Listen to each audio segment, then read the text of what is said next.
Assalamualaikum warahmatullahi wabarakatuh. Wa man ahsanu qawlan mimman da'a ila Allah. Tidak ada yang lebih mulia daripada mengajak orang ke jalan Allah.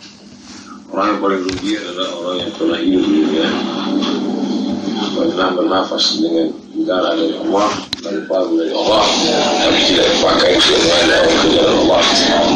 Sebab itu saya senang mendengar Ustaz Gunawan tamat di pesantren, tapi tidak meninggalkan dakwah. Banyak juga yang tamat pesantren, habis masuk itu segala macam, tetap di dunia dakwah. Nah, itu doa qabla kulli syai'. Sebelum menjadi PNS, sebelum teknik sipil, sebelum menjadi insinyur, sebelum menjadi dokter, kita ini adalah tugas pokoknya da'i, ngajak orang ke jalan Allah. Ud'u ila sabili rabbik, ngajaklah orang ke jalan Allah bil hikmah, yang kata-kata yang santun, wal mau'izatil hasanah, cara yang baik. Kalau ada orang mau berdebat, layani cepat dia, wajailu billati ihsan, kebalah dengan cara yang baik.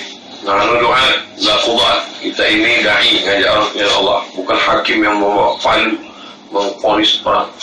Kita mengajak orang ke jalan Allah, lalu kemudian inna rabbaka huwa a'lamu man dhalla an sabili, Allah lebih tahu siapa yang sesat, wa huwa a'lamu bil muhtadin, dan Allah lebih tahu pula siapa yang membawa kepada hidayah.